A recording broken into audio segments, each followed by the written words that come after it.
Welcome to our practice today. As you can see, I am set up for a supine pose. We're going to start with Backbends, but do not mistake this class for a restorative class. It is going to go everywhere. We are just starting with this pose. So go ahead and set yourselves up.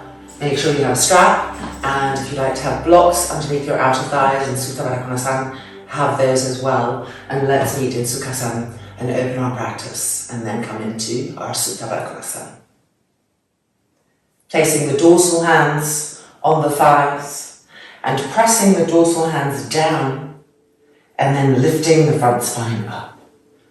So being part of creating a new shape, the front shoulders rolling back, a new sense of postural alertness, the eyelids closing. Connecting with our breath, and through the breath, the mind turning inwards,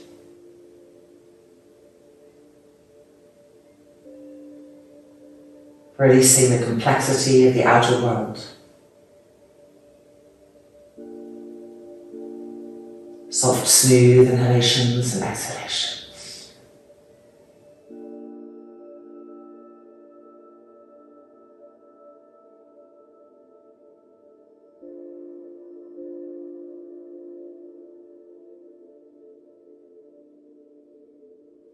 And then lifting the hands and folding the palms together in front of the center of the chest.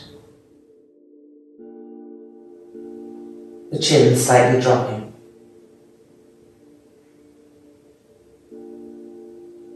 Feeling a humbleness.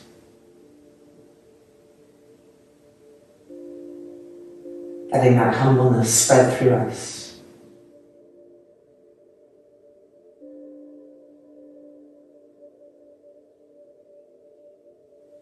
And then opening this practice with 3 Oms.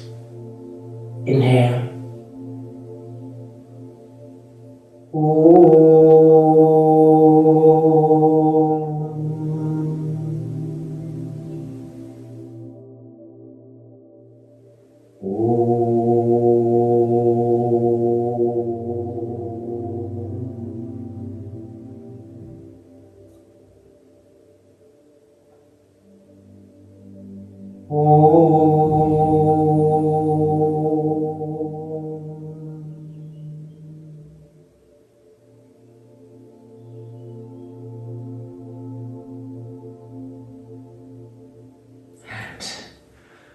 The hands releasing, the chin lifting, the eyelids gently opening.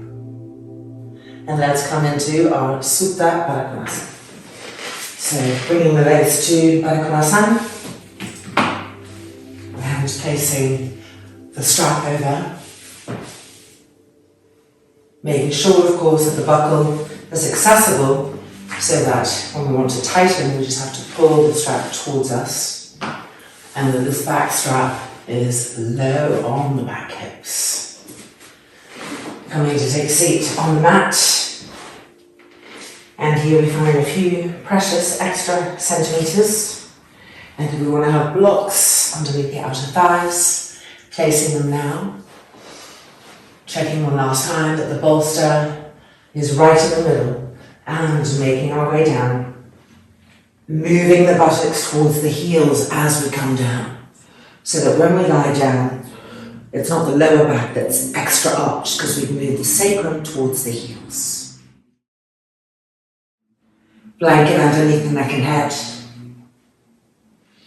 and the arms extended diagonally out to the sides, so not in line with the shoulders, just a little bit below, diagonal, some broadness.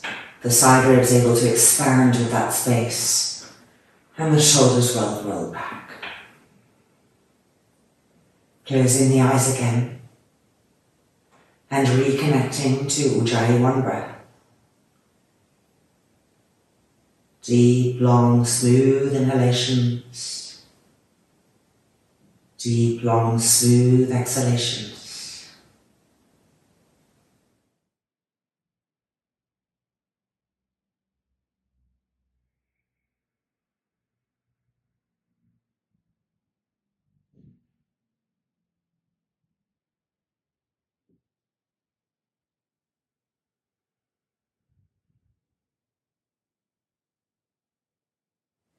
And now every third exhalation, have the exhale radiate out from the center of the sternum plate in all directions through the system. So every third exhalation, exhale from the center of the sternum plate, radiating, streaming that breath out in all directions.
And then the eyes opening. And let's make our way out. Taking off the strap, we're going to be coming to Supta Virasana. So if you know that Supta Virasana is very tight for you and you need to modify, you might want to take a second bolster, stacking it like that, second bolster, and then blanket on the second bolster. Alright, so I'm just taking it like this, and coming in. Move the calf back and out. Taking a seat, move the feet in and press the outside edges of the feet down. And then let's put the strap around our legs. Tightening up, but not viciously. Ahimsa. Checking the bolster. And of course, as we come down, lifting the buttocks occasionally and moving them towards the knees to ensure that the lumbar isn't being overarched, overworked, and thus made fragile.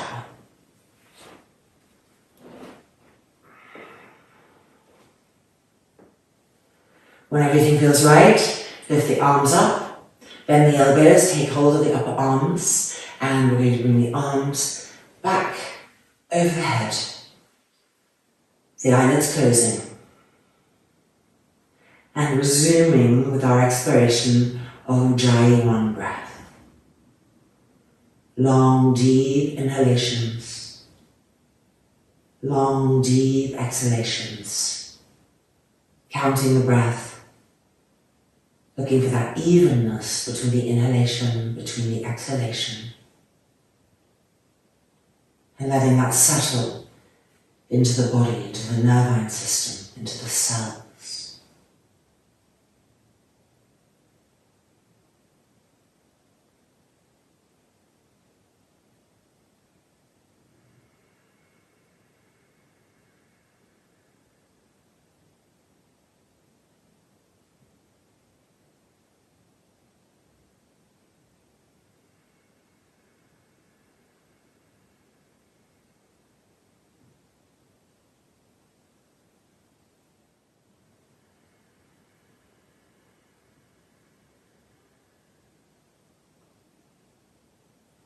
And now, having connected back to our evenness, we're going to explore the exhalation.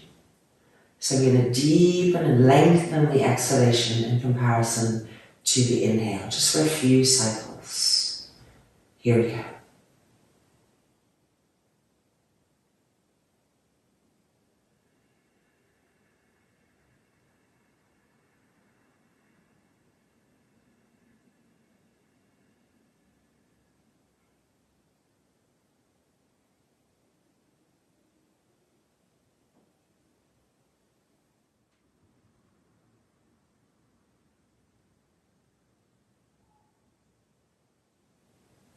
Keep trying to extreme the length of that exhale for as long as possible, following it smoothly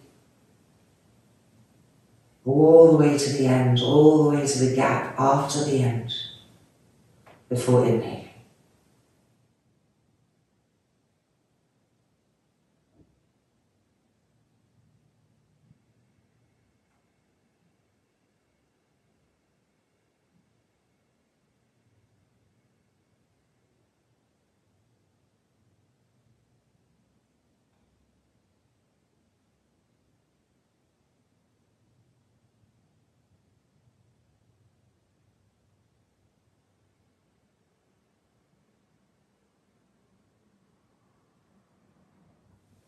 And now, coming back to even breath. Each inhale and each exhale, the same count.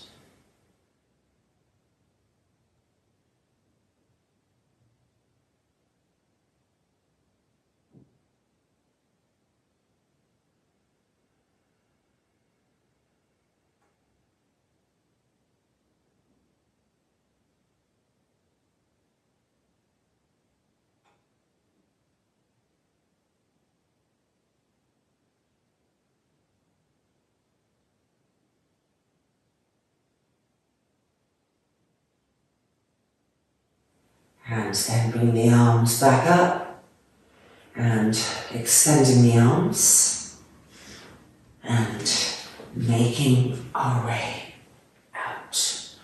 Releasing the buttocks and then releasing our strap. And we're now going to change the bolster. So it's going to become a transverse bolster. And this blanket can be there. Hanumanasana without any strap, just the feet together, moving the buttocks towards the heels and lying down so that the bolster is in the thoracic spine, not the lower back, thoracic and upper back, and bringing the head back. If anything doesn't feel comfortable in your head, you can have more blankets, adjust, make a little roll here, make it right for you. And now we're lifting the arms back up, and we're changing the cross of the arms from the last pose you did, and bringing the arms over. Make sure to keep pressing the outer edges of the feet against each other. And then the eyelids closing, Ujjayi, one breath. Long, smooth inhalations. Long, smooth exhalations. Counting the breath to make sure that the cycles are really even and symmetrical.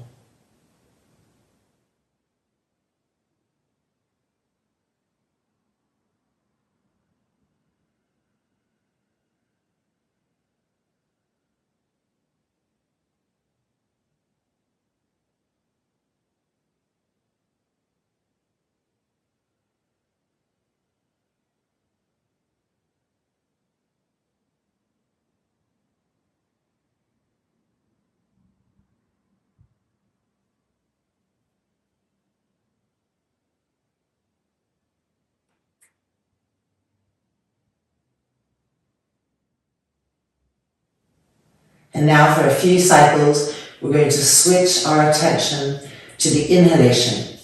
So we're going to lengthen the inhalation, so it's a longer, deeper inhalation than before, and it's longer than the length of the exhalation. So accentuated, deep, long inhalation.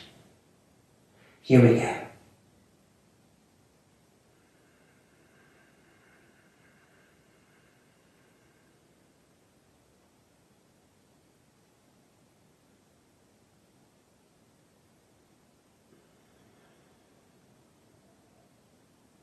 As you inhale, really feel the rib cage broaden, the sternum, chest lifting, the armpits opening. And right at the end of the inhale, try to hold that space a little bit before you exhale.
And now switching back to even Ujjayi one breath.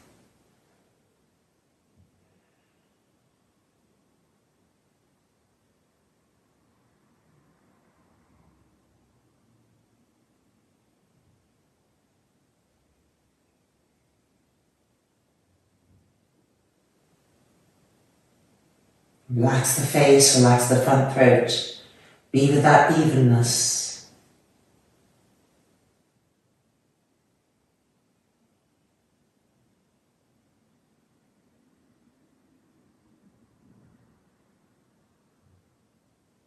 And then bringing the arms back up. And we're coming out, rolling over, and coming back out.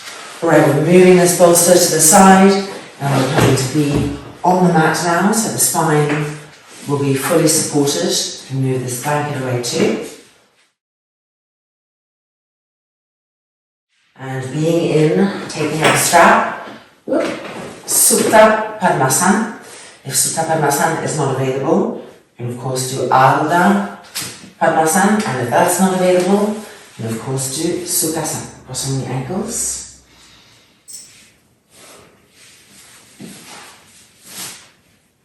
And coming down.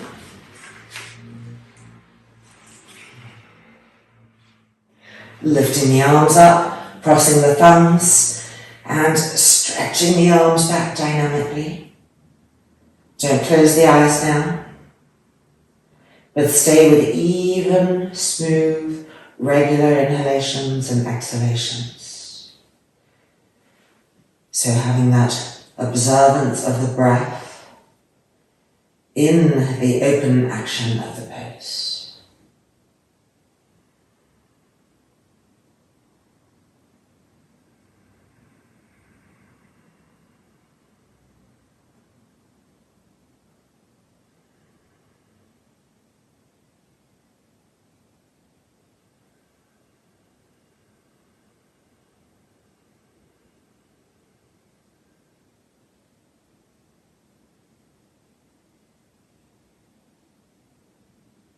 Keep pulling the arms to really access the stretch of the abdominal cavity, the stretch of the waists.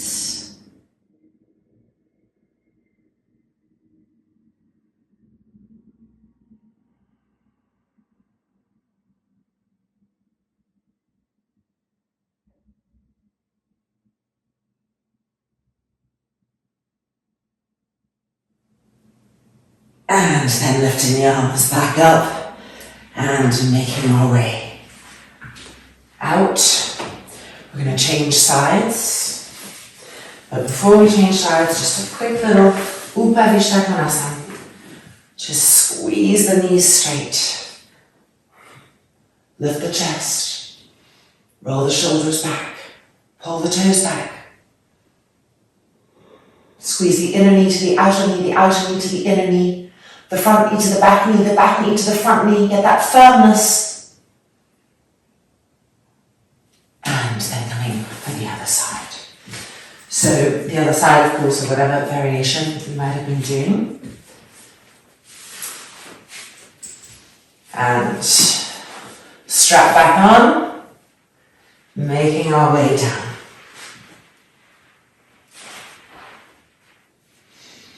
Lift the arms, change the cross of the thumbs, and re-stretch back.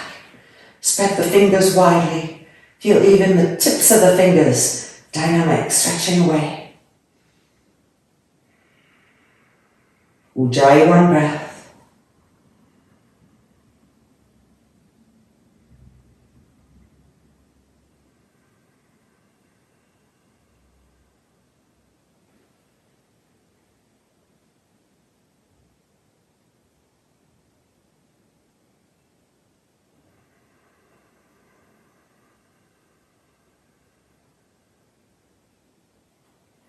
Make sure to keep pulling with the arms constantly. So we're trying to get this part, the rib cage here, the diaphragm, away from being stuck to the top of the abdomen.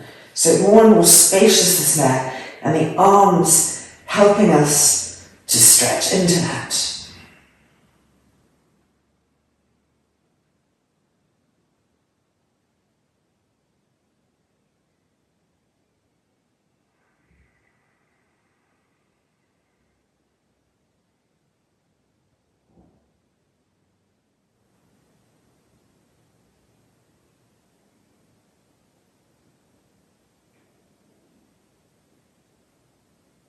And then bringing the arms back up and releasing. Straps off. And we'll be coming to Adho Mukha Svanasana. So from Vajrasana, first of all turning the toes under Vajrasana, just pressing open the juncture of the toes. Let me tie this up. And then bringing the arms in front, Baddha interlock the fingers, turn the palms out, lift the arms, open the chest. And then the arms down, changing the interlock and pushing up through the heels of the hands.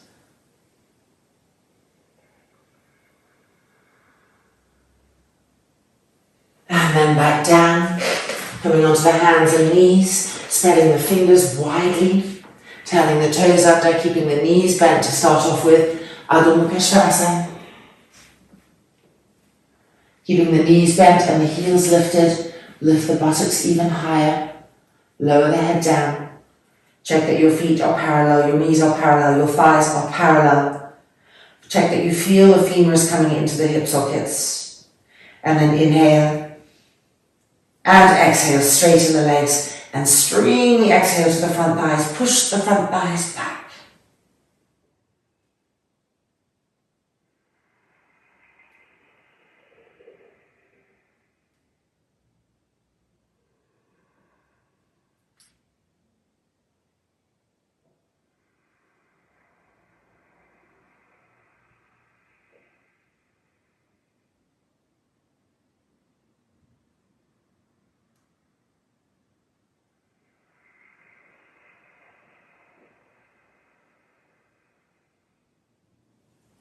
And now we step the right leg forward and find simplified Parsvottanasana. At first, keep the front knee bent, press the back heel down, turn the hips, spread the toes of that front foot, feel the femur coming into the hip sockets, inhale, and exhale, extend the leg, draw the femur in firmly, and walk the hands forward, lowering the head.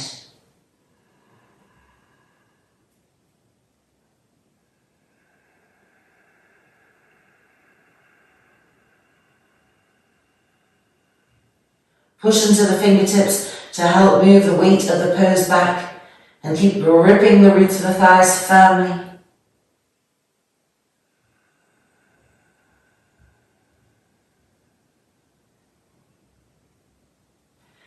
And then bringing the hands back towards the front foot, changing sides, left leg forward, right leg back. Keep this front knee bent as you position the back leg, press the back heel down, turn the hips. Inhale, and with an exhale, push into the fingertips, push the weight of the pose back, Draw that front femur bone deeply into the hip, gripping the quadriceps up, and stretch the arms forward. Parshvottanasana. Check the quality of your breathingness, the rhythm.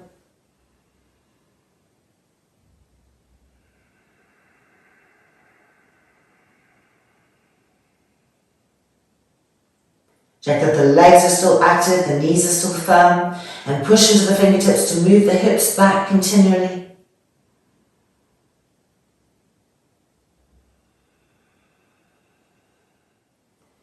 And then looking up, bring the hands back. We're going to step the back foot forward and widen the feet the width of the mat. Uttanasana. Fingertips by the sides of the feet. Grip the knees and thighs up. Inhale. And then exhale, holding the backs of the heels, pulling ourselves forward. Uttanasana.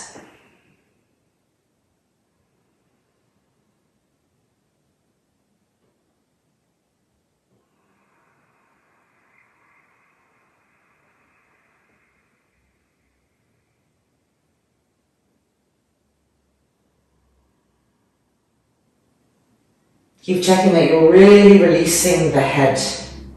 All the unconscious tension we hold in the neck, in the skull, in the face. Keep letting that hang completely with gravity. Let the legs gripping up over and over and over again.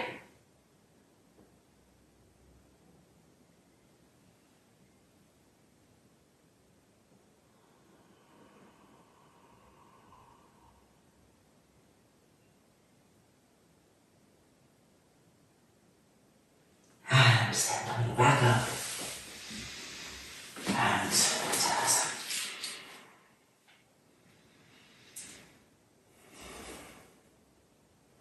Okay, it's time for Sirsasana. So grabbing your blankets, folding your mats up, everything you like to have for Sirsasana. And let's get to it.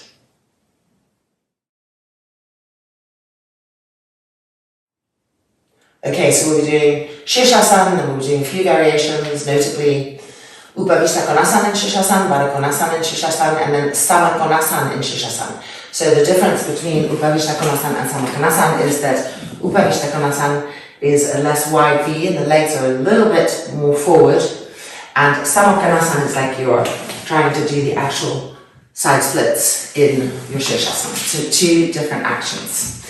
Alright, let's come in.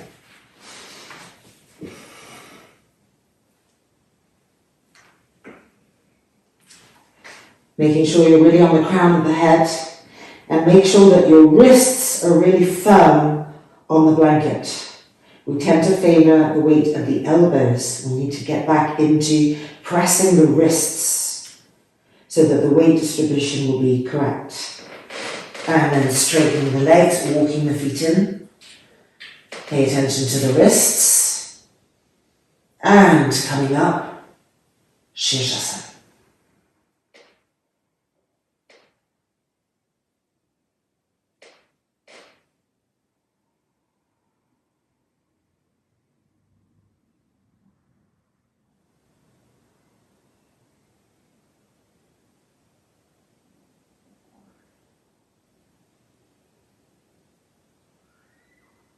Make sure the wrists are pressing down, the forearms are pressing down, and the shoulders are lifting up continually.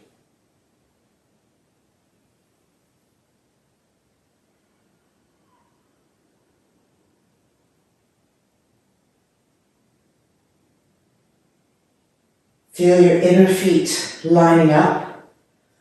Now keep the inner big toes lining up, but separate the inner heels apart. And then travel from this action, from the feet, down the legs to the thighs, and see how this encourages the thighs to roll in slightly towards each other, so that the back inner groins are moving back.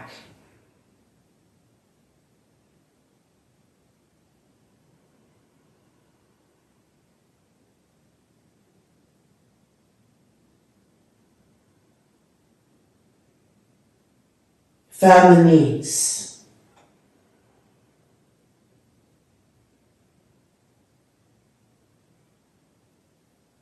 Move the calves to the heels.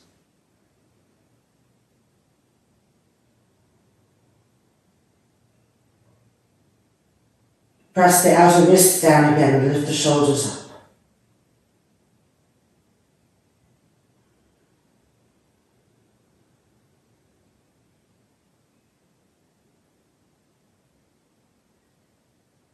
And now observe the breath. Look for that evenness again.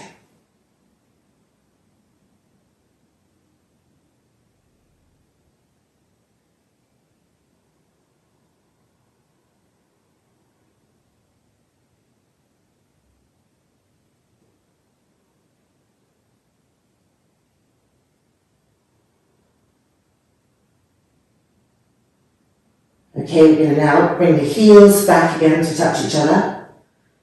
And now this time we're going to turn the feet open. So the feet are moving away from each other, the toes are moving away from each other, the heels are staying connected. And we travel down from the feet to the thighs, and we see that now the thighs are rolling away from each other. The right thigh to the right, the left to the left, wrapping around, and the buttocks meeting tightly behind.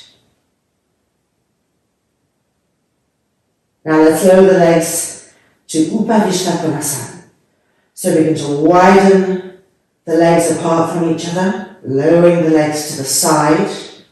So we enter in a kind of Savasana. Of course, we aim for the most opening possible. And then at some point, the legs come a little bit further forward, the hips move back a little bit, and we pull the toes back and push out through the balls of the feet. Upavishtakonasana.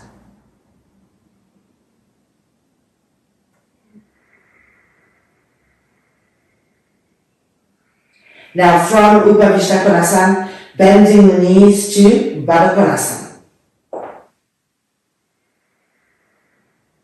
Press the feet against each other firmly.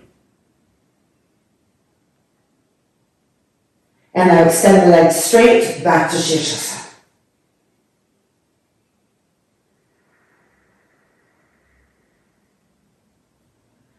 Okay.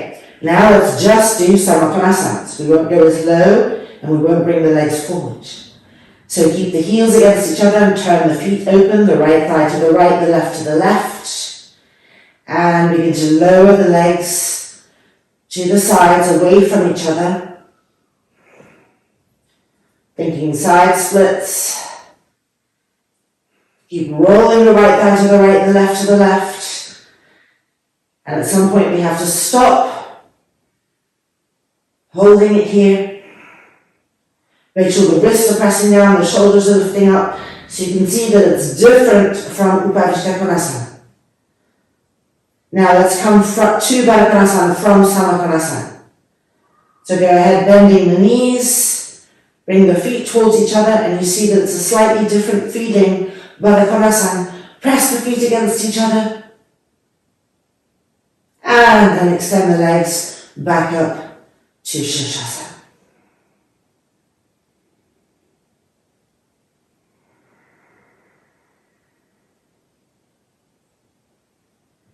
One more time. Heels against each other, turn the feet open, roll the thighs away from each other, tightening the back buttocks, pull the toes back, and begin to extend the legs away from each other. Savasana. So side splits. Come down to your best expression of Savasana without letting the buttocks go back at all. Lift the shoulders again. Now let's go from Savasana to Upavishtakonasana. So we have to move the hips back a little bit and lower the legs down a little bit, moving away from the Savasana action and finding the Upavishtakonasana action. Keep the knees firm, keep the shoulders lifted.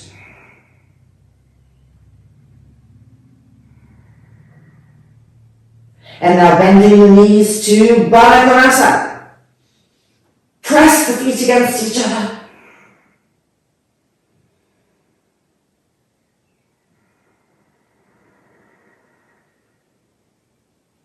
And then extend the legs back to Sirsasana. That was the last time. Fan the legs again. Push up through the balls of the feet. Lift the shoulders again.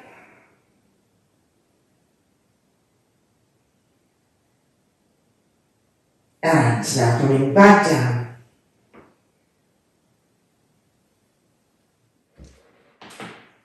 Yoga Mudrasana Vajrasana.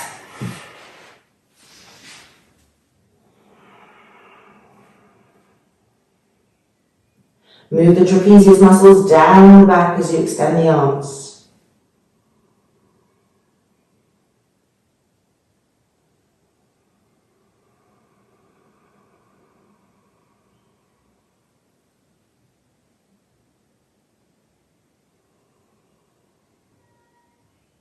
And then looking up and Padahastasana.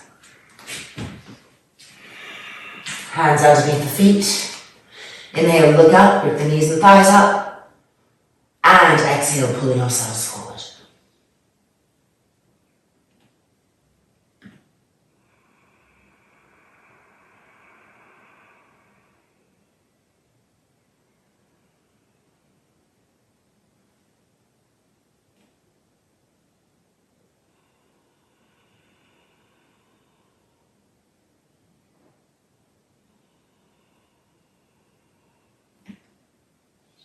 And then coming out and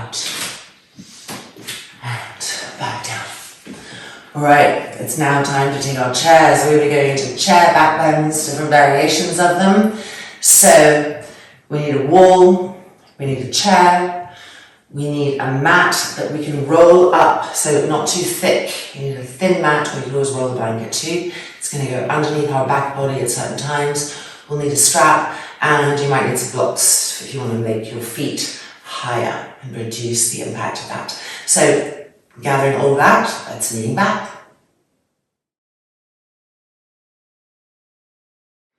Our first variation is going to be viparita dandasana, classic. So feet to the wall, heels on the ground, or blocks against the wall and the heels on the blocks. So a little bit of a higher lift, makes it a little less intense. And for those who like to have head support, a bolster here, well, let me just show you, a bolster here, a blanket here for padding. You can also fold the blanket a little higher to meet your head height, and as you come back, that bolster will be there for you. I prefer to work without it. Okay, so we are coming in.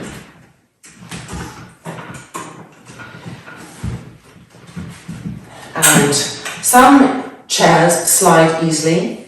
This yoga chair does not. So if you have a sticky base on your yoga chair, you want to check your distance before you commit to coming in. And remember that we want this rim of the chair to be getting the lower part of the shoulder blades, not the middle back like this, where people slide back to. So you want to be able to come to here and then move the chair back and be in viparita dandasana. So adjust the chair, check that, scoot around so that everything's going to be just right for you. And let's come in. Making sure that if you're tall, your buttocks are going to be going off the edge of that chair. I'm 5'8" and my buttocks are off. And then feet to the wall. And back here you can reach for your bolster and position it for the head, knowing that you'll be moving back so the head will be coming lower. And now push into the feet and move back and make sure that you feel the edge of the chair pressing the bottom shoulder blade area forward. If you're at the top shoulder blade forward, you feel like you're not arching back, but you're kind of stuck. But if you go too far down, then you're in the wrong part of the spine. We're really trying to access the top thoracic dorsal part of the spine where they meet to press the chest open right here. And now the arms are going to come back. You can adjust your bolster here as needed, and then we're going to bend the elbows and hold on to the upper outer arms, pulling the elbows down. I like to place my head on the back of my forearms and press with my head and get that extra opening in the ribs. It all depends what your vehicle is ready for today. Ujjayi, one breath.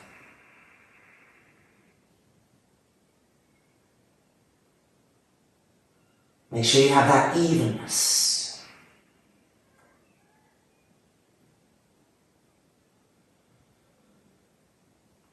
Keep the legs very firm.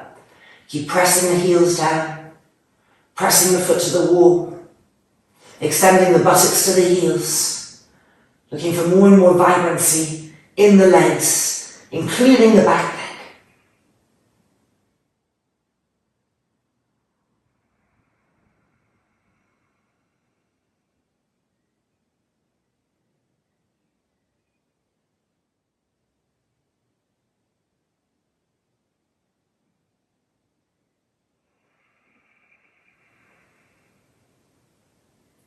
And now re-extend the arms back, and then bring the arms back to the railing.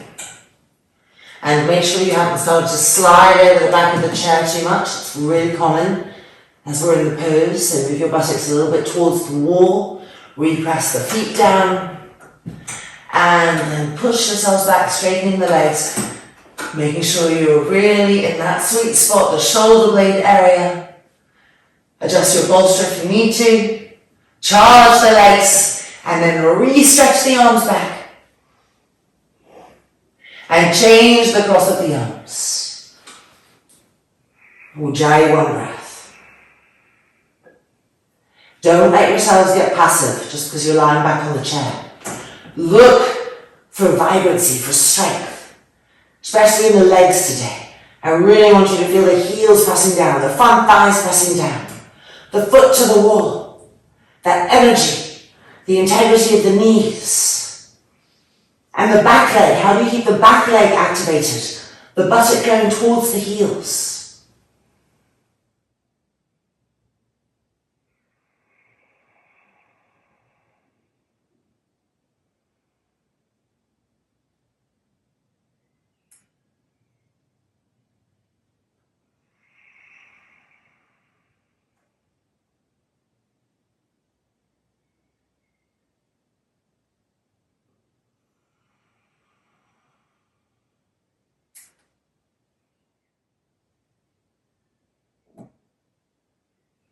And then re-stretch the arms.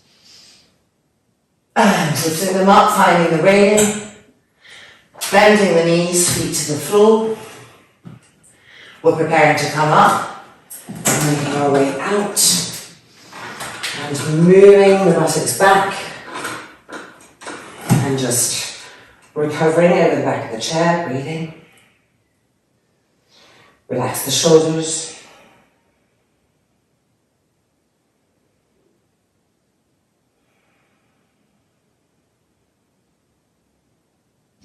Alright, now we're going to use that mat that I said we were going to use, a rolled up mat. So here we go. Laying it out. And think of an ice cream cone. And just follow that. So a cone roll. And we're coming back in. And we're going to place the cone right here, so that when we're in the pose, it's underneath the tailbone, helping us to push the tailbone up and direct the sacrum towards the heels, and we'll feel even more action from the buttocks to the heels, the back leg having that vibrancy. Alright, so in we come, holding our mat in place so it doesn't slip around.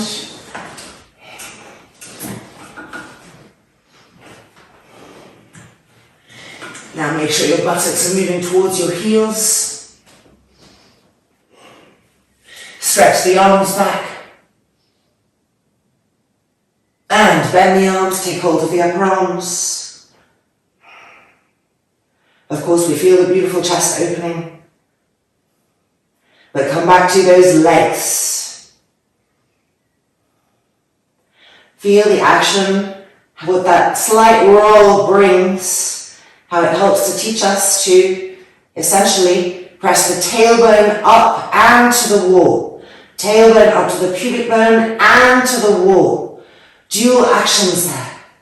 The middle buttock also pressing up with the tailbone, but the lower buttock going to the heels. Press into those heels. Make the legs burn with the action.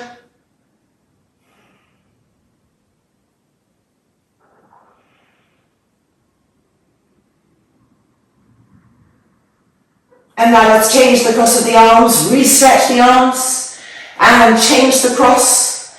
Come back in, and travel again to the tailbone.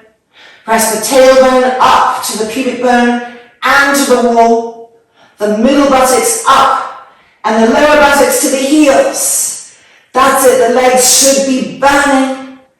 Iron the front thighs down, activate the back legs.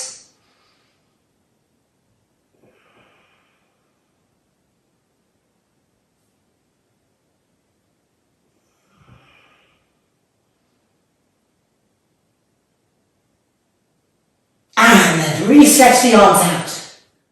Bring the hands back to the railing, bend the knees. Preparing to come up. And the hips moving back. You can just move that out. And breathing here. Ujjayi breath. Relax the face. Let go of the effort. And come back to neutrality.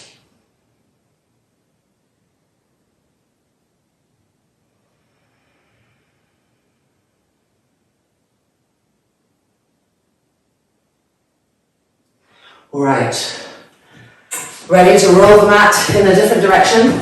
We don't need to get out of the chair for this roll. We just want to roll it like we're rolling it up. Nice tight roll, as tight as possible. And you may not want to roll it up the whole way. This is going to go underneath our shoulder blades. It's going to get placed here.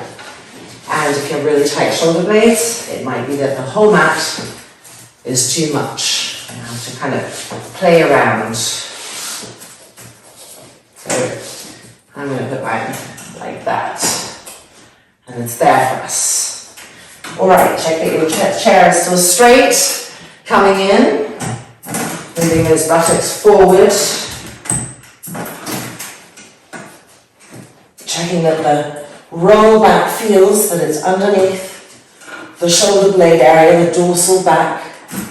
Hands to the railing, heels on our blocks on the floor, feet to the wall, and we're pushing back. The chair kind of moving back. Even the sticky one's going to move back a little bit. And head back. Now you can keep the hands on the railing if it feels better. Just press the hands down to pump the chest open and the head will naturally go back more. However, if you want to bring the arms back and hold on to the upper arms, also welcome to do that. Whatever variation best supports you. Ujjayi, one breath. But the legs finding that firmness. So the tailbone coming up to the pubic bone. The middle buttocks coming up too. And then the sacrum and the tip of the tailbone, so to speak, and the lower buttocks going towards the wall. And feel how the knees firm up. We thought they were straight, but they can be straighter. Grit the heels firm, the feet firm, that charge in the legs, helping us to extend back. And the roll of the mat, pressing the shoulder blades up. Over and over again, constantly pressing the shoulder blades up, the chest opening.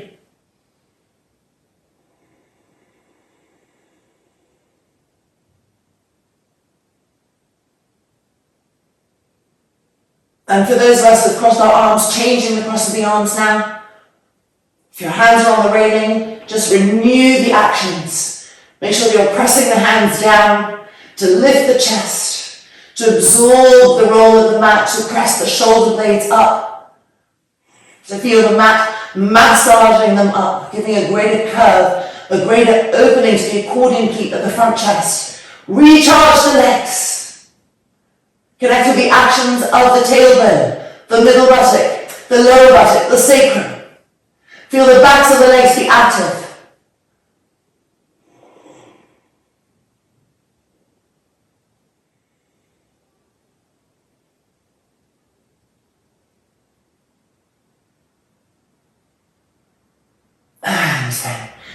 Bringing the hands back to the railing if your arms are over your head. Bending your knees. And making our way back out. Coming up. And recovery. Feet nice and parallel, knees nice and parallel. Don't let the abdomen drop. We're recovering, but the abdominal area still wants to move towards the lower back, the pubic bone staying perpendicular, not dropping forward, so that our lower back is supported. Even out the breath.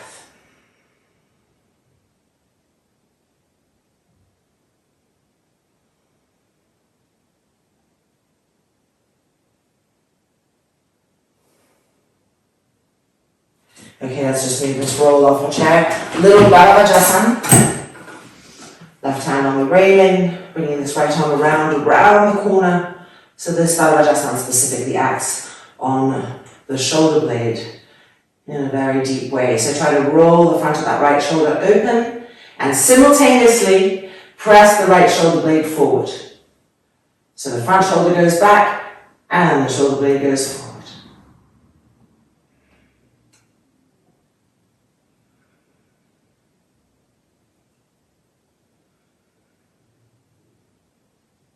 And coming to the front, to the left.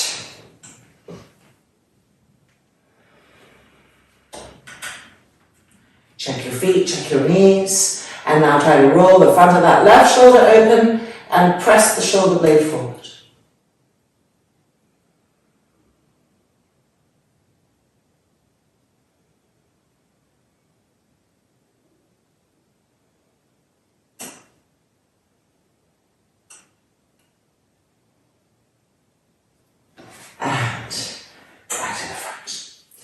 Right, we are now going to come out of our chairs, unroll our mat, back down to the mat, and come and lie down on our backs for a quick little Supta Hanumanasana before we come back to the chairs.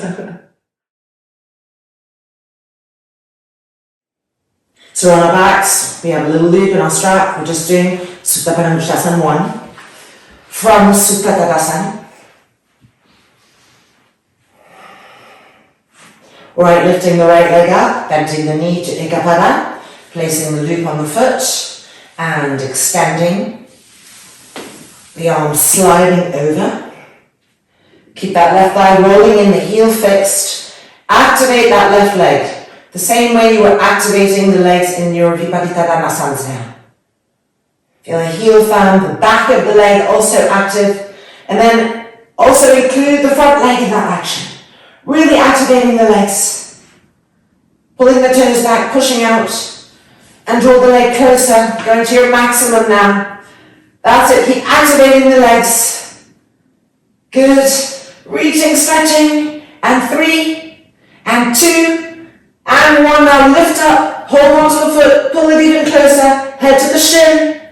That's it, keep the legs active, and 2, and 1.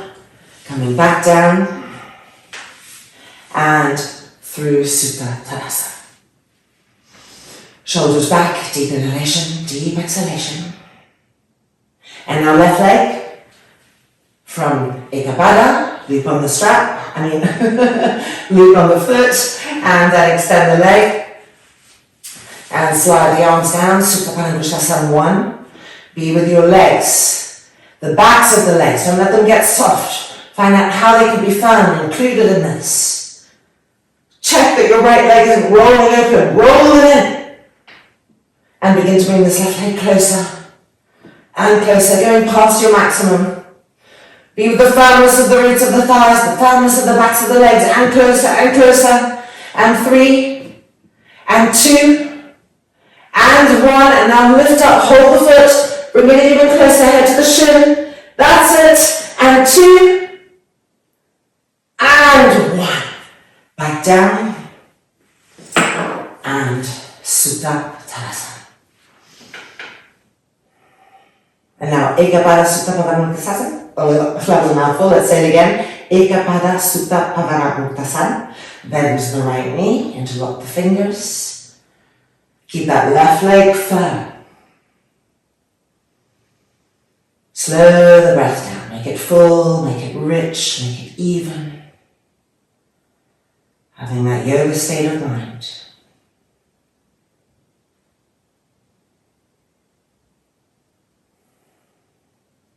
And now changing sides.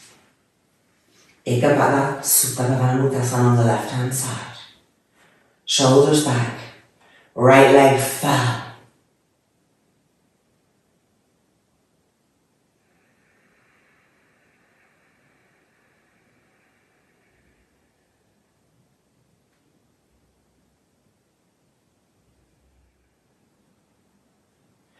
And then releasing. Okay, rolling over. So we have now set in our legs what we're about to do on our chair again in viparita dandasana. Last part on the chair, I promise you. So let's go get the chairs back. We will just need a strap. If you are having a bolster behind the chair for the support of your head with the blanket, then of course you can have that. And if you have blocks against the wall for your feet, then of course you can have that. Meeting back here.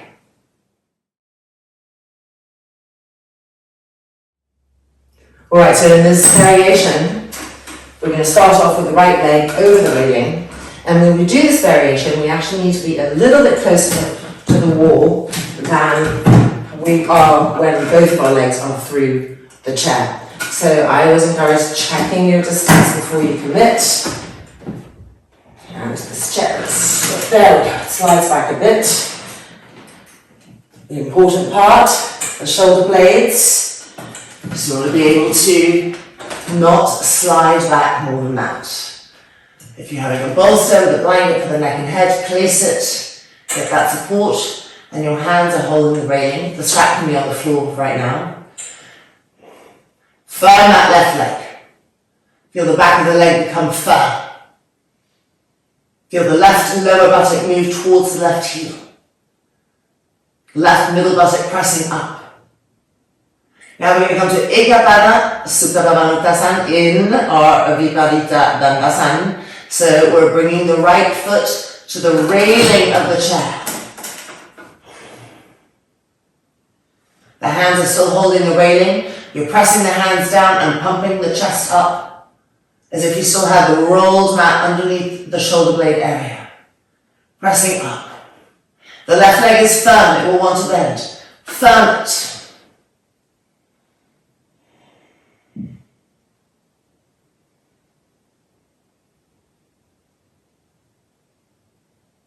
And then sliding the leg back over the railing, bending the left knee, and we're making our way back out. And we're changing sides.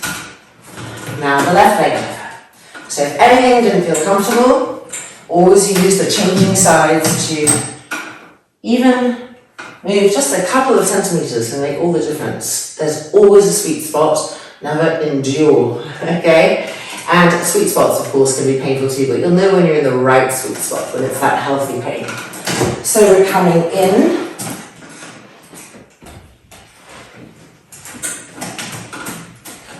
Finding that right distance. Firming the right leg. And now, ready for Ekapada. So bringing the left leg towards us, placing the foot on the railing. The arch of the foot. Pull the toes back. Refirm the right leg.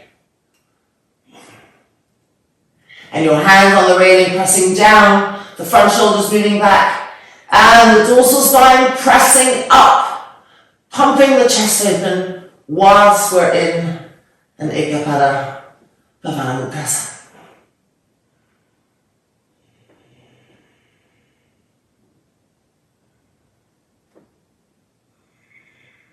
Make sure the right leg is still firm, the back of the right leg firm.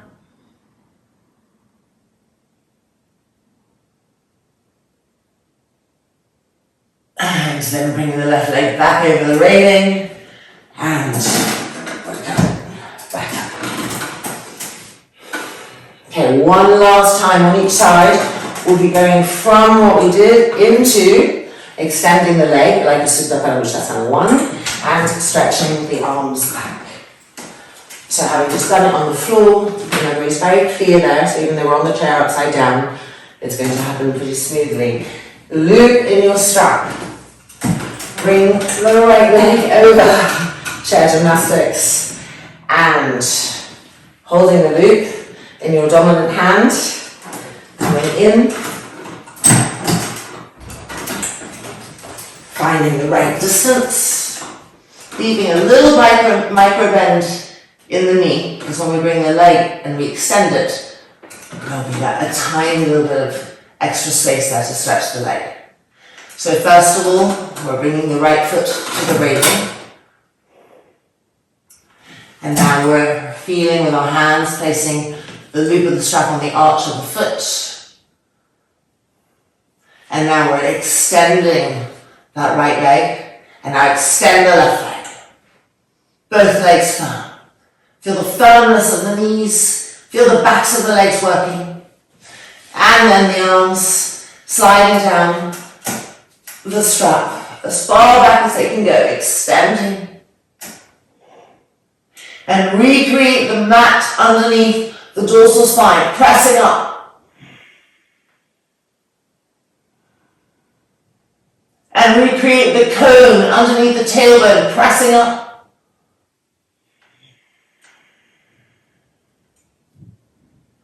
Check that the backs of the legs are firm.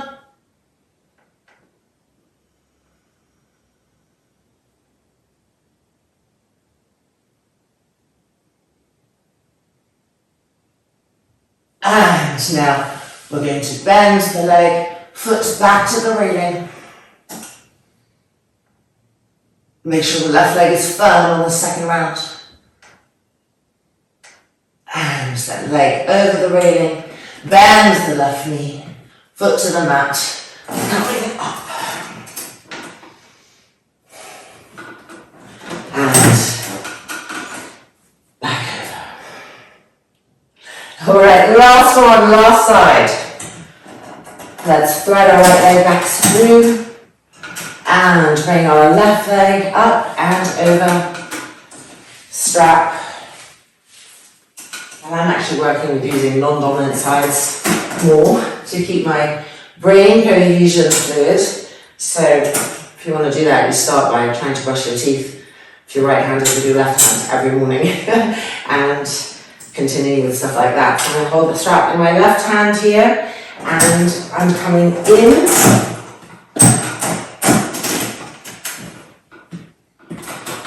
Foot to the wall. Feel this rim where it is. Make sure your bolster's here for the head for those of you who are using it. And then left foot on the railing. And you see how it pushed us back a little bit. That right leg can begin to straighten more. Roll the front shoulders open. Don't hold the fear there in the shoulders, in the neck. Alright, ready? Strap, loop on that foot. And we are extending the leg to a supine dandasana. One, extending both legs. Firmness, integrity in the knees, backs of the legs working strongly too. And now the hands hold the strap. And we go down. Extending. We can see our arms lengthen. The elbows like the knees firm. Now recreate the roll underneath the shoulder blades, the dorsal spine, and press up. See how the head can go back. And then recreate the shape of the cone and move the tailbone up. The middle buttock of the right leg up. And the lower buttock of the right leg to the heels. And the lower buttock of the left leg also up to the calf and the calf to the heels.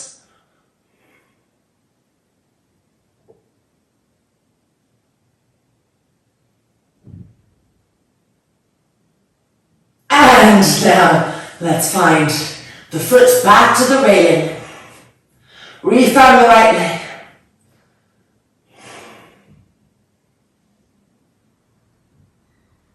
And then the leg over the railing, bend the right leg, foot to the floor. That was our last one. And coming up.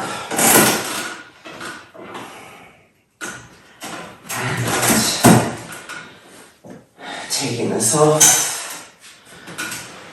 And recovery pose right here. Feet parallel, knees parallel. Relax the shoulders, breathe.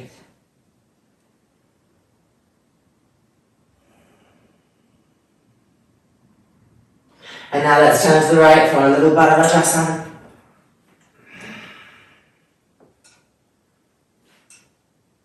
The shoulder blade action.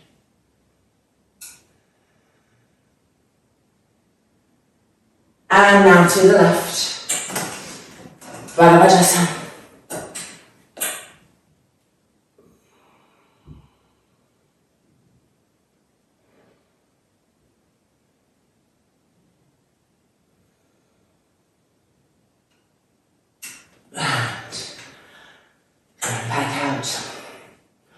And we're going to come out of our chairs, put our chairs away, take a mat, take 2 blocks, and meet back for some more floor work this time.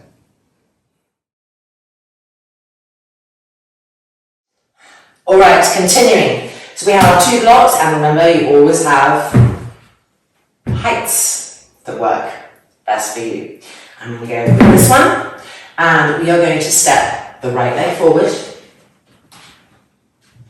and move the left knee back. And press the middle buttocks forward. So you're feeling opening of the groin. Press into the blocks to lift the chest. Shoulders back. So we have an ekapada, hanumanasana. We've done it on our backs, we've done it against the chair, and now we're feeling this. Now I want you to charge the back leg the same way that our extended leg on the chair is charged. Make the back leg come alive. And make the back of the leg come alive. That's it, good. Push through it. And 3, and 2, and 1. Knee back down. Bring the knee closer. And we are changing sides. Left leg forward. Move the right knee back. As far back as you can, and spend a little moment here trying to press the middle buttocks, the hips forward, and lift the chest up, opening into that zone.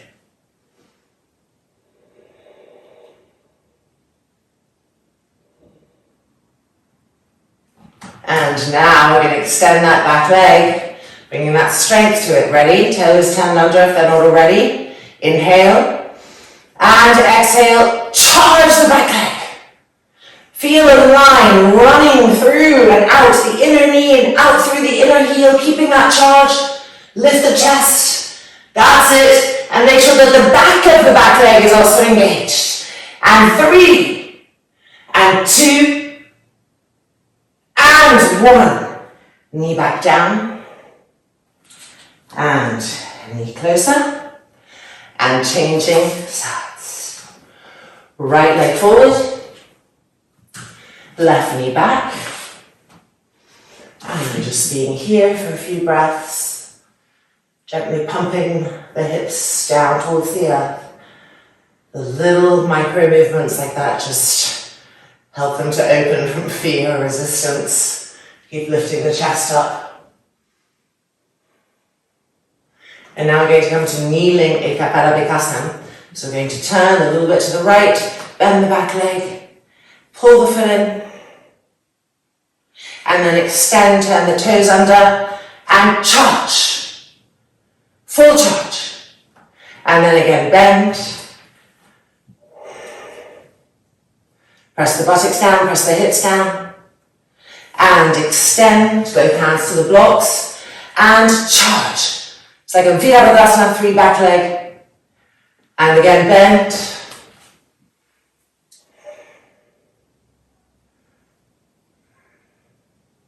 And extend. And charge with your fullest strength. And 2. And 1. Coming out. And changing sides. left leg forward, whoops. Moving the right knee back. And gently micro pumping the hips forward, breathing. The inner walls of the sternum still lifting.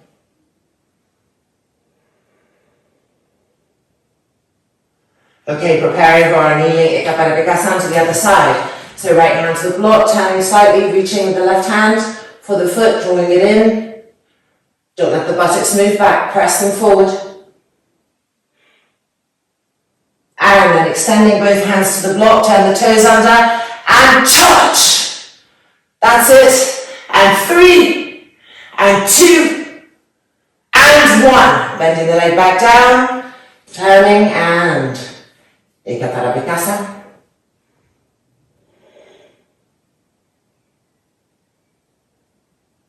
And releasing, turn the toes under, ready, inhale, and charge.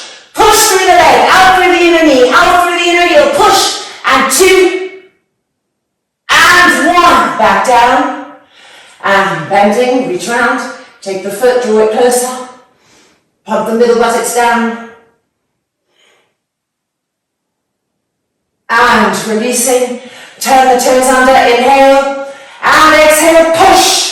Make sure that you even feel the back of the back leg working, not just the front thigh ironing up, but the back of the back leg working to that full firmness. 3, and 2, and 1. Releasing.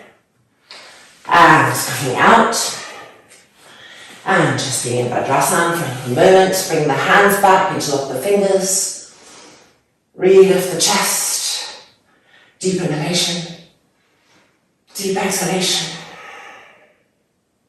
Change the interlock. And again, roll the front shoulders back. Inhale. Lift the inner walls of the sternum. Exhale. And coming out. Alright, we're coming in and we're leading from what we just did into hanumanasana. So, hands on the block. Right leg forward. Left knee back. Remember, you can take any height for the hands on the block. So stage 1, just pressing the buttocks forward, lifting the chest, feeling the opening of the front back thigh. Stage 2, viparita.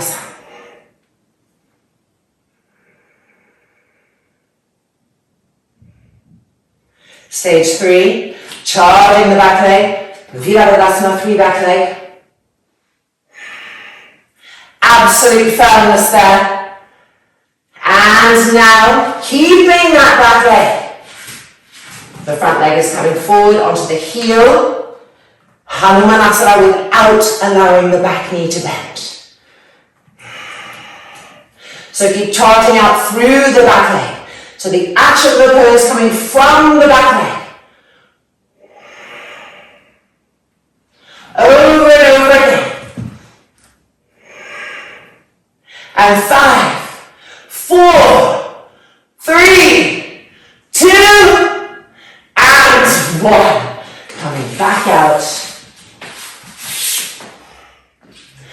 And left hand side, left leg forward. Move the right knee back. And just gently pump the hips forward, lift the chest.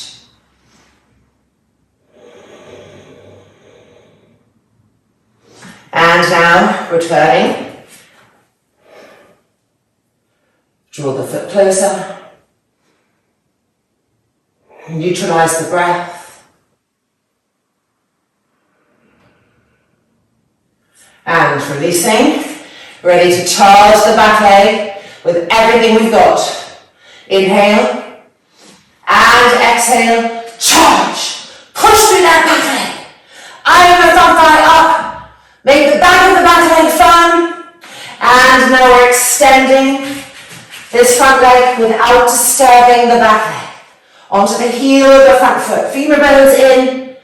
Staying with the action of the back leg. Complete integrity as we enter into the deepest hanumanasana possible for us on this side. Keep rolling that back leg and charging out through the back leg. That's it. Good. And 5. Recharge. And 4. And 3. And 2. And 1. And then we can release. Bring the leg back in. And back to Vajrasana. Okay, we're going to take our mat to the wall and do the same action, but with our legs lifted. Urdhva Prasarita Ekapadasana.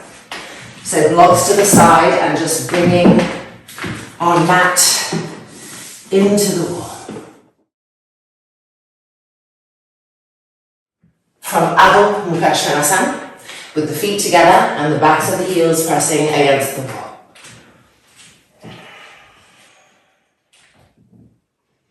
Firmness in your legs.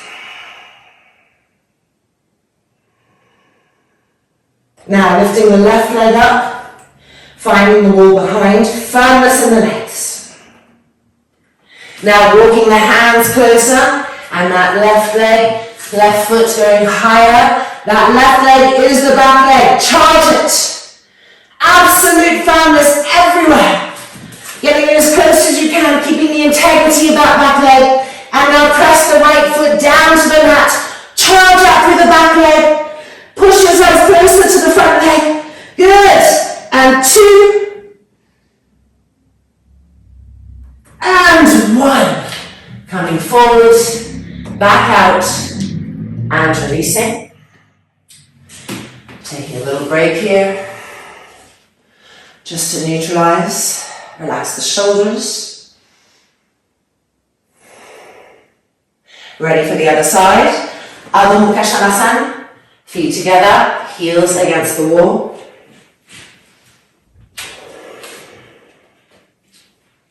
Push the shins back, push the thighs back, get that firmness in the legs. And now bend the right knee and find the wall. Firmness in the legs. And now walk the hands closer and bring the foot higher. Recharge that lifted leg, it's the back leg. That's it, feel it everywhere, firmness everywhere. See if the hands can come even closer, keeping the integrity of the back leg. And now left heel to the floor. Charge up, bring the back leg. That's it. And 3, give it your maximum. And 2. And 1. Coming back out. And releasing. Back to Vajrasana. Deep inhalation, deep exhalation. Relax the face, relax the jaw, relax the front throat. And now coming to Adho Mukha Svanasana, normal Adho Mukha Svanasana, with our heels against the wall but the feet separate.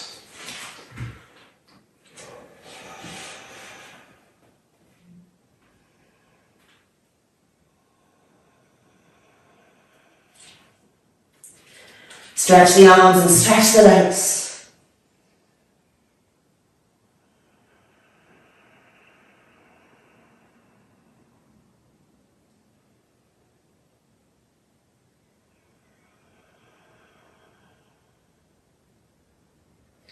And now bring the feet together. Step the right leg forward. And move your left foot so the sole of the foot is flush against the wall. And what do we have? We've got the back leg. Viparita, 3 back leg. Hanumanasana, back leg. So let's keep that back leg as it is, firming it up. As we extend the right leg coming onto the heel. Draw the femurs into the hip sockets. Keep the back leg, the wall there to remind you when the pressure goes weak. And coming in. Finding our last hanumanasana of the day. Always being in the back leg, over and over again, in the back leg. And 3, and 2, and 1. And then release the back leg to make your way back out. A little break, Vajrasana.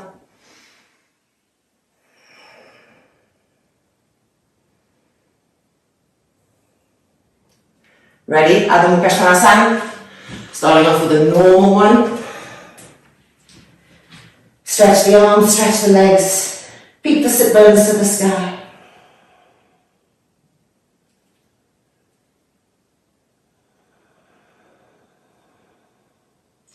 And now feet together.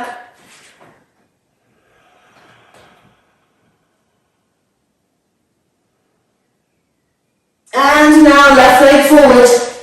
And move that right foot back, flush to the wall. Charge it.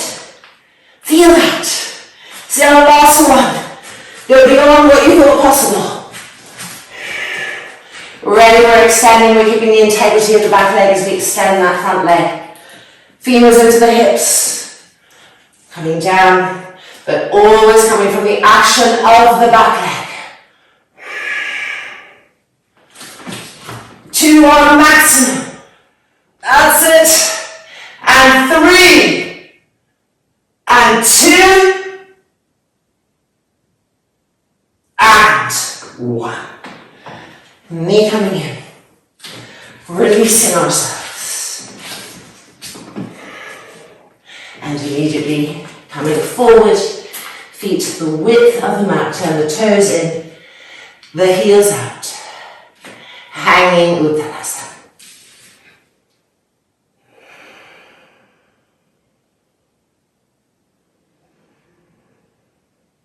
Keep the lifting of the quadriceps, the firmness of the legs.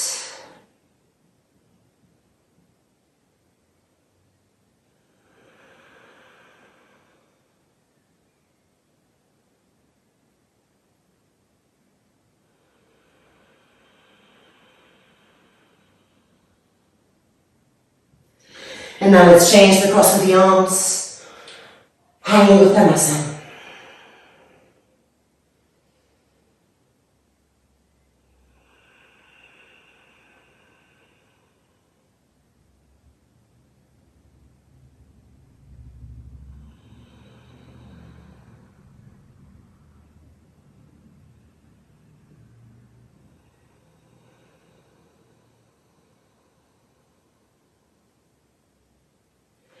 Place the hands on the mat. One last Adho Mukha Svanasana. Heels to the wall.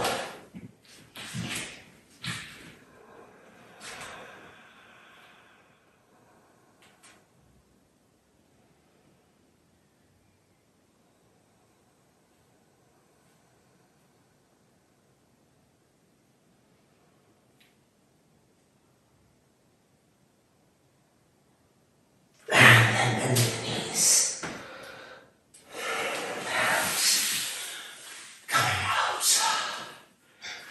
Oh, it's summer here, it's warm. It feels really good to perspire.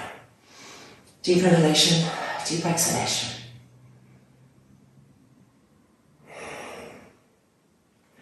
Well done. You'll be happy to know that this is the last part of the practice coming up. So you're going to need 3 to 5 blankets, strap. We've got Chaturpadasana, little Savasana, and Tadasana. Getting all of that leaning back on the mat.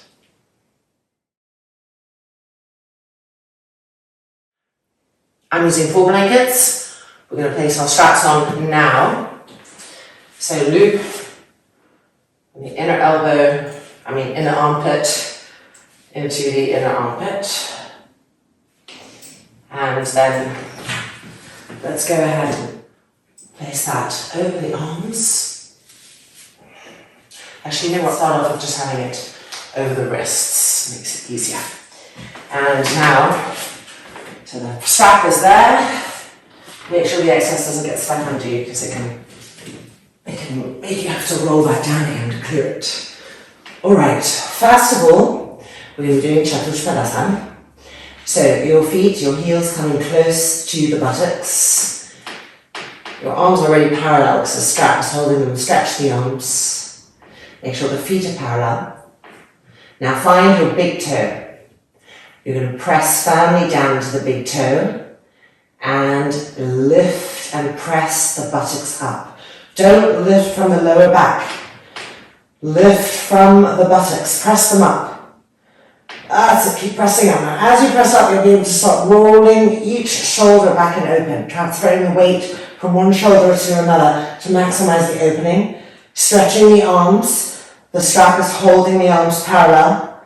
That's it, keep the big toe pressed down and press the buttocks up.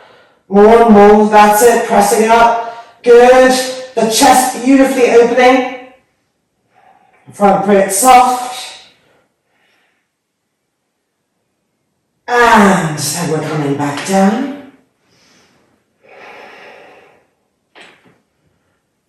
Ready for our second one. So when we come up on the second one, I want you to bring to mind your viparita dandasanas on the chair, where we were really activating the back leg and learning about how the middle buttock had to press up so strongly.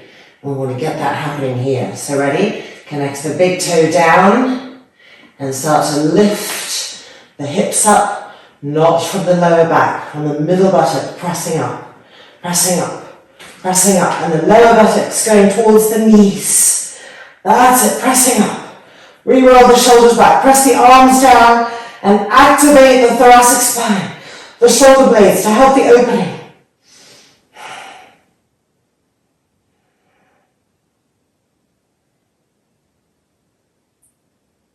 And coming back down. Your legs should be burning, and if they're not, you're not using them enough, try harder on this third one. Take a breath, neutralize. Alright, be in your feet. Third and final one of these today.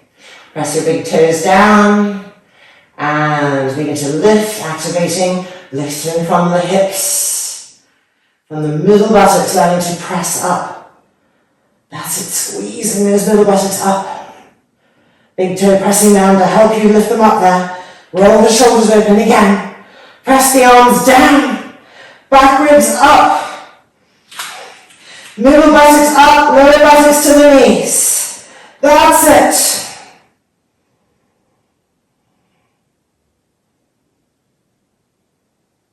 And coming back down.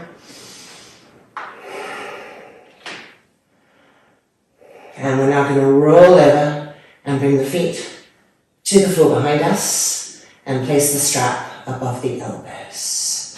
So you'll be just rolling the legs over and then the strap sliding up just above the elbows. Re-roll each shoulder open. Place the hands on the back. And lifting up to Sarvangasana.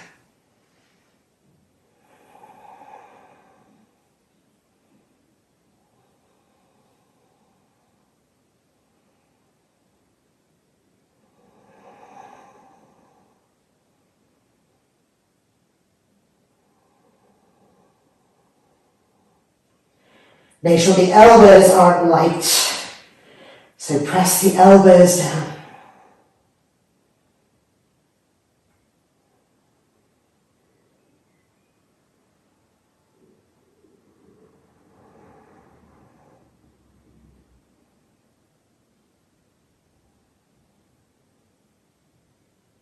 And see how can you activate the entire legs, including the back of the leg.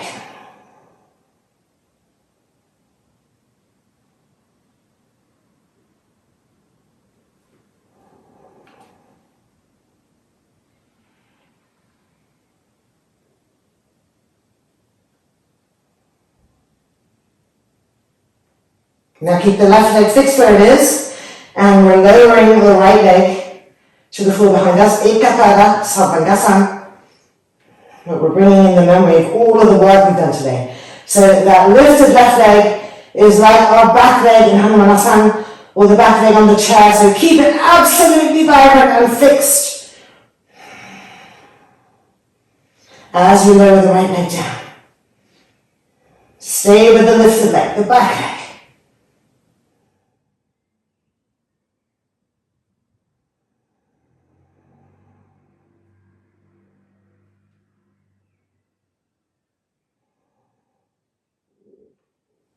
And back up, Sarvangasana.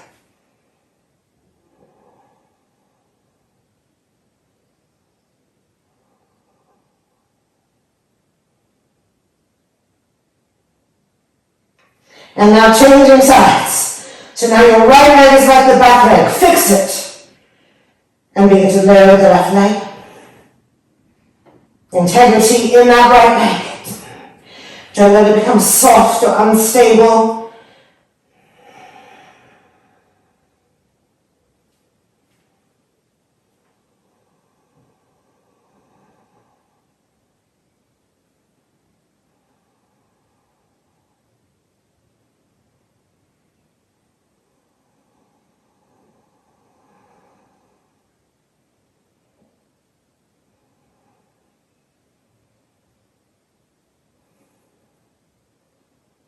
And then lifting the left leg up. Sarvangasana.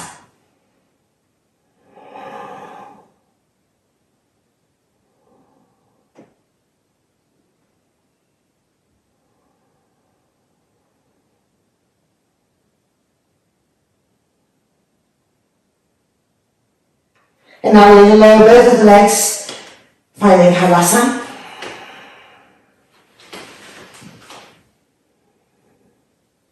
And we can take the strap off of our arms now.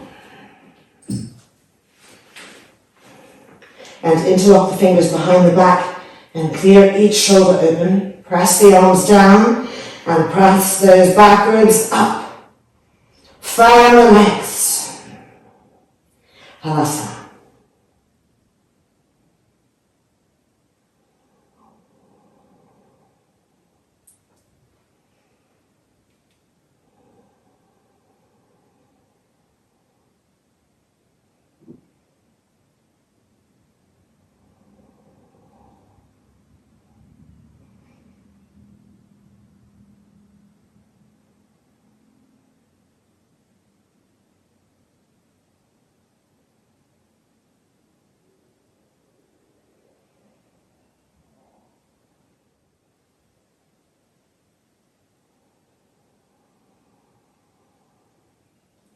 And now let's change the interlock of the fingers. Re-roll the shoulders back. Press the arms down, the elbows down, press the front thighs up. Hanumanasana.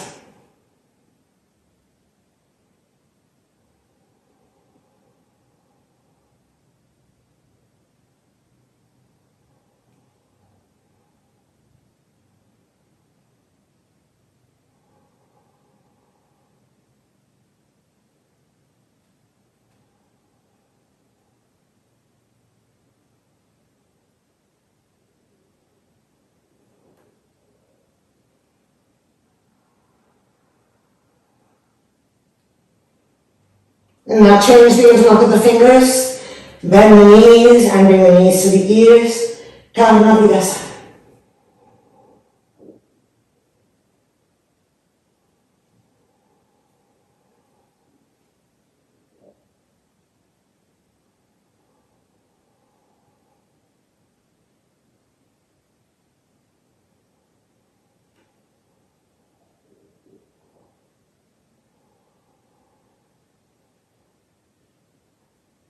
And now change the interlock of the fingers and continue with hanumanasana. Press those elbows down.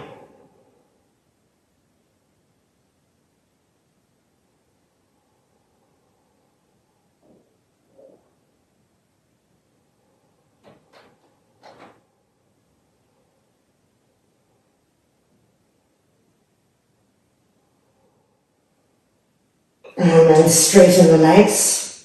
Release the hands, extend the arms and the hands back towards the feet and widen the arms apart and then widen the feet apart and hold in your hands your toes. Supine. Pull with your hands on the feet to pull the femurs into the hip sockets. Integrity with the legs, the back leg also firm.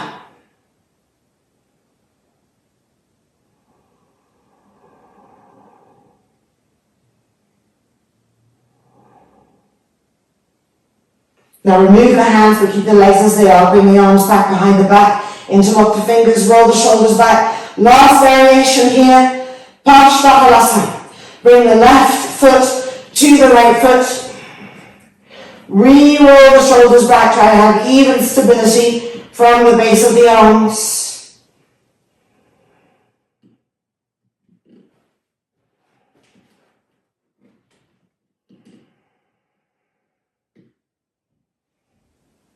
Keep the front ribs soft so you're not resisting with the back of the skull.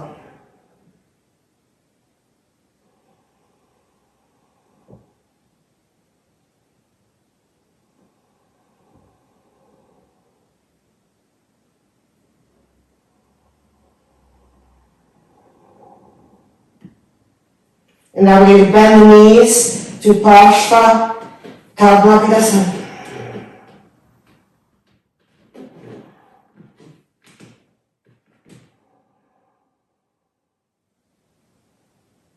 So always the outer knee rests easily, but the knee closest to us doesn't.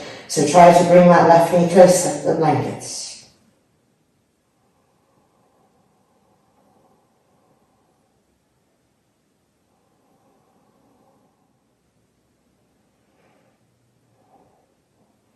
And then extend the legs, widen the feet apart again.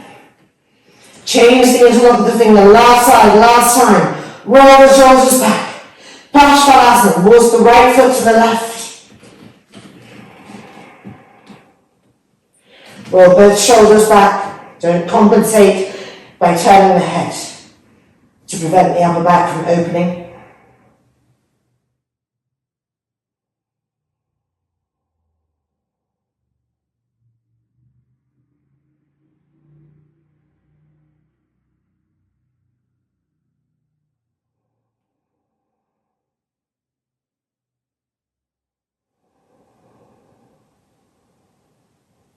And now we're bending the knees, Parshva Kadmapidasana.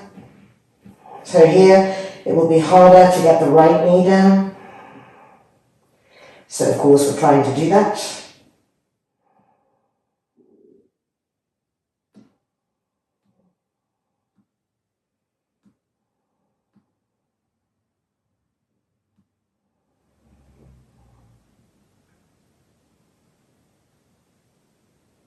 And then re-extending, widening the legs apart again, releasing our interlock, bringing the feet close together, bending the knees. And I'm sure you'll be happy to know we are rolling out of our Savasana and immediately moving ourselves back. And here we're in a nice Savasana, the knees resting against each other. The edge of those blankets pushing the thoracic spine, the dorsal ribs up, the chest open. Ujjayi, one breath.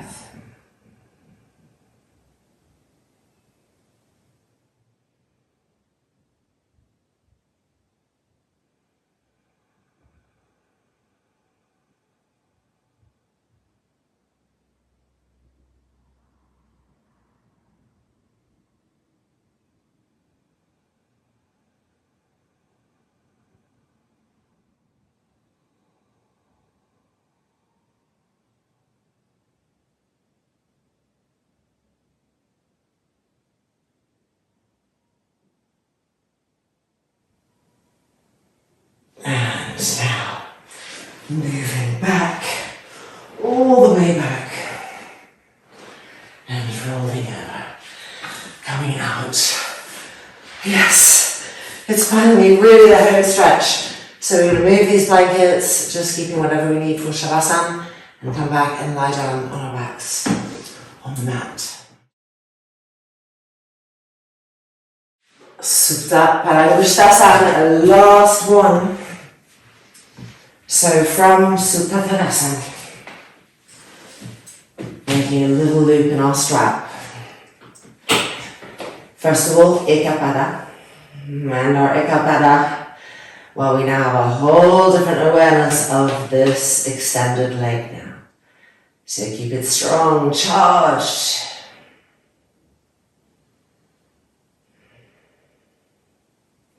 And then your strap on the foot. First of all, finding this variation where the arms come over Again, stay with the extended left leg as the source of the rest of the movement. And now lifting up, climbing up the strap, taking our foot. So this is like our hanumanasana. So keep the left leg as the back leg.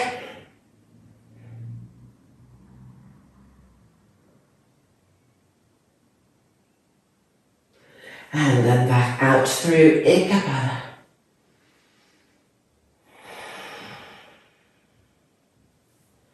And Sutta Tadasana.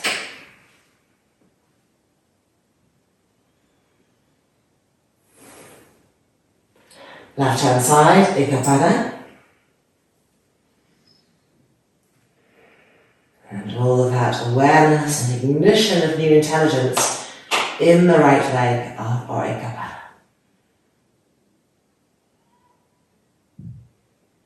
And now the strap on the foot for our Supta Parangusthasana 1, which now starts to resemble a hanumanasana. Keep that right leg like the back leg of Virabhadasana 3. It's our hanumanasana back leg. And then climbing up the strap, taking the foot and finding this supine hanumanasana experience. Check that the back of your back leg, the underside, is working as fun.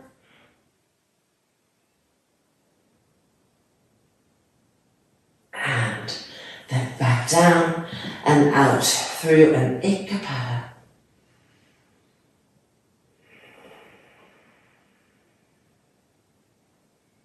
And Sutta Tadasana.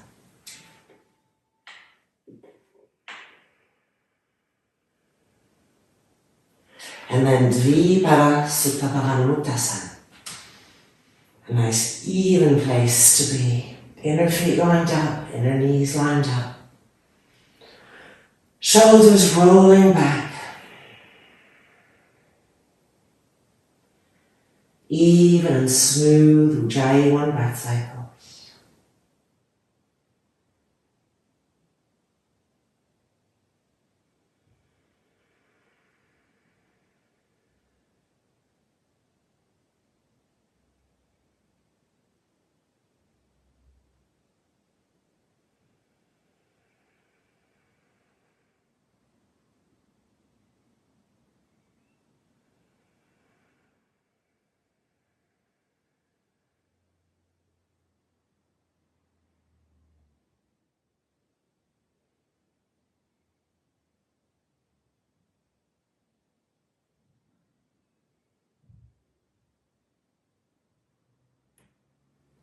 And now feet to the mat. A last little twist, dandasana twist. So we move the feet a little bit away now and we lift the right leg up completely over and hook the foot behind. And now bring the legs over to the left, the arms extended in line with the shoulders and turning and twisting to the right.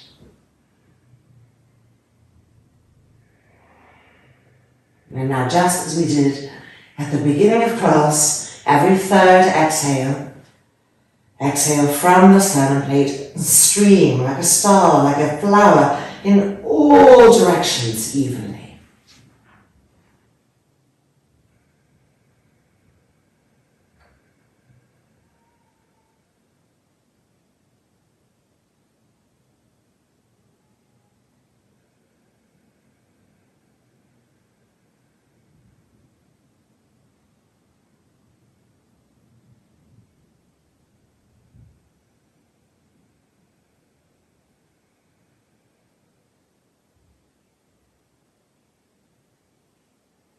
And then back up, and we're uncrossing and changing sides. Last time, last one. Let's bring the left foot over. We worked well, we worked hard today. Let's hook that foot so the legs coming to the right, arms extended. Inhale, and exhale, turning and twisting to the left.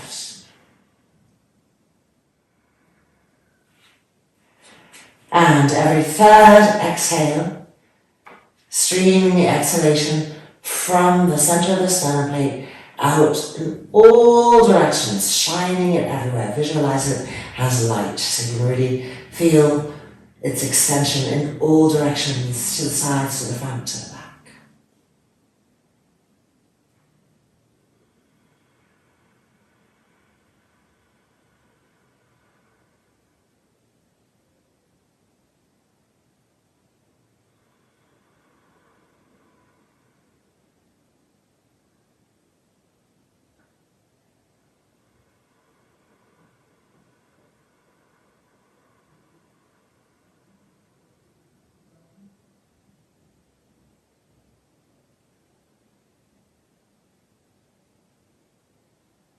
And then bringing the legs back up.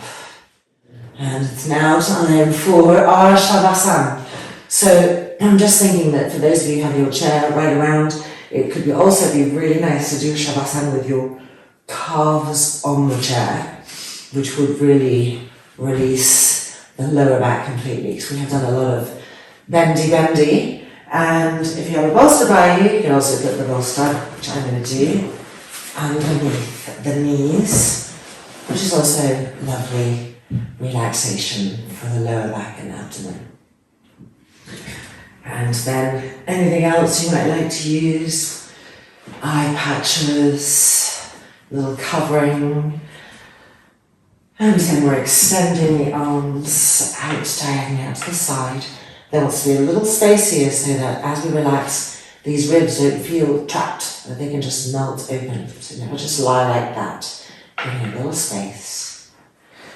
Make sure that the back body feels evenly supported, that in your tiredness you haven't gone into kind of distorting, and so one side feels more support and the other feels lifted. Stick with that evenness.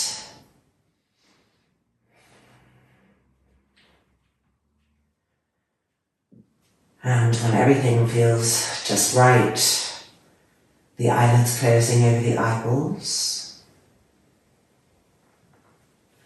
and both of your eyeballs moving backwards to the back skull.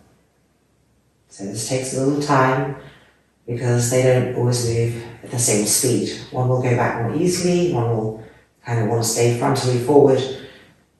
Just a few breaths here until you feel that both eyeballs are moving towards the back skull.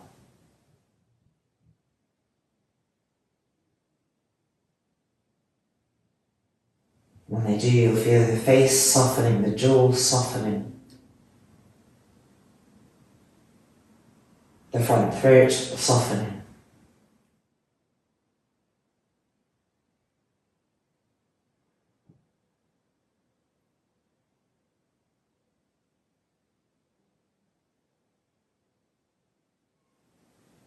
Make sure the hips are relaxing completely on the ground. The feet completely passive.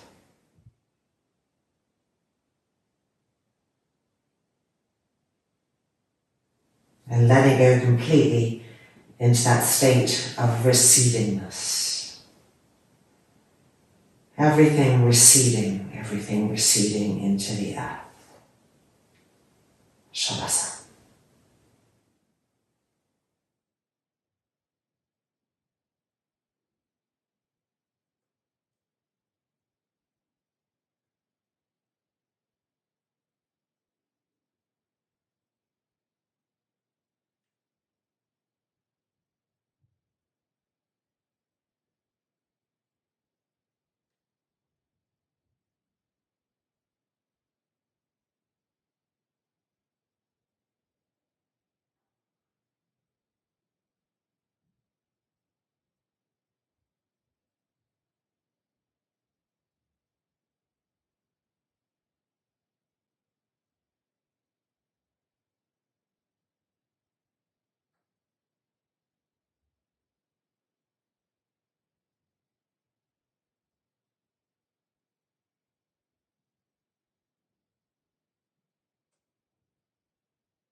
And now the hands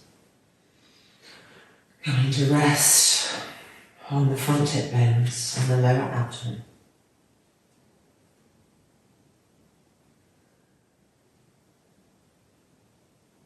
And the palms folding together. May the universe know love. May the universe know peace. May we help all those that we connect with to feel the same. Peace, peace, peace. Loka samastaha sukhinho bhavantu.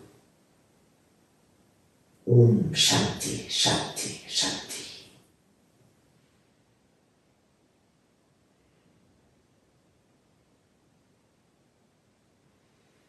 And then, when you're feeling ready, rolling over onto the right hand side.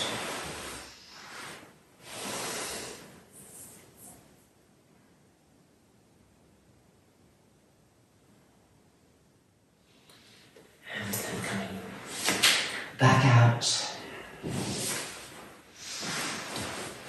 And welcome back from this long, delicious, deep practice.